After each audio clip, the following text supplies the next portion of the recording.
Hey all, here OS Reviews. Today we're taking a quick look at the QCY T13. These are a pair of TWS wireless buds, which are budget-oriented, sells for around $20 a pop. And although it doesn't offer anything we haven't seen before, it still seems like a solid choice at this entry-level price.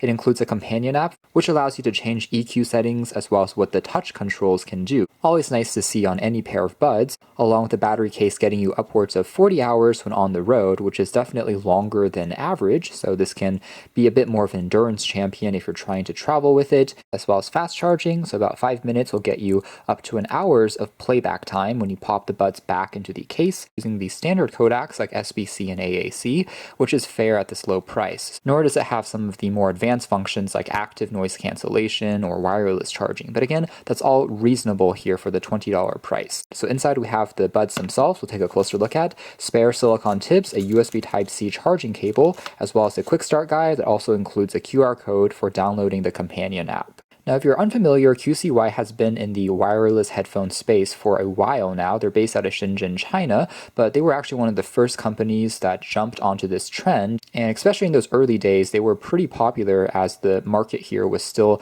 not very developed. But it's still good to see that they're making new generation models that are meant to be competitive still. Their logo, though, has changed a bit. I think the last time that we saw them, they didn't have this ring on top of the Q, C, and Y. It looks a little bit strange in my opinion, but it is what it is. Now, the body of the entire case here in the white version has a glossy surface, so it's not really a matte texture, but overall feels solid enough, kind of similar to the Apple AirPods in that sense. They are going to be a little larger in terms of the case dimensions, but they are also packing bigger batteries, which makes sense. There is a LED status light on the front, Type-C port for charging on the side, and that's pretty much it.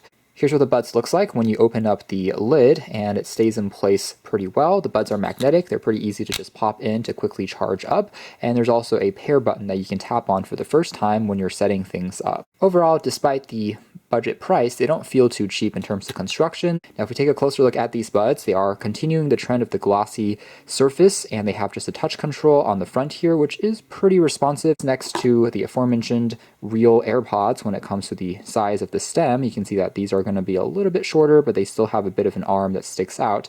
But overall, they're not too far off in terms of the weight. Companion app does also support pop-up notifications, very similar to what the AirPods does, and it will tell you the battery percentage remaining. The app itself has a overall clean layout, and the accents here in orange kind of goes on with the packaging as well. Inside, we can check out a few more details, although it seems like we can't really see the battery percentage of the case, so maybe that's something that they can add in with a software update. Now, the controls here again are very easy to reprogram, which is good. So right now we have just a double tap or a triple tap on these to access two different commands. By default, it's play, pause, and bring up the voice assistant, but I can also tap here to choose something else, whether it's skipping tracks or raising the volume higher or lower. So it's great to have this flexibility, and it's pretty easy to adjust. I do wish maybe they can add a third command on the buds, so that will give you a little bit more flexibility. Otherwise, here is the EQ. There are a few defaults that you can play around with: pop, bass, rock, soft, and classic. If you jump into any of these,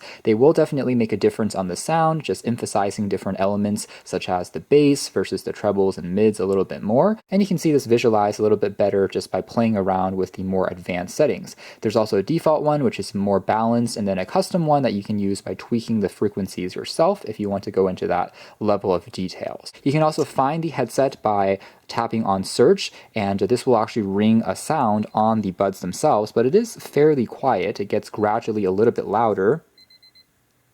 But still, if these are kind of stuck underneath a couch, it might still be a little tricky to locate them, although it still is a nice idea at the end of the day. And you can hear it getting just a little bit louder now as it raises in volume. We can tap on stop. We can also check on if there's any firmware updates, and there's still a few bits and pieces in the app which I think needs to be kind of finished in terms of translations, since right now there are still some parts that seems to be in Chinese.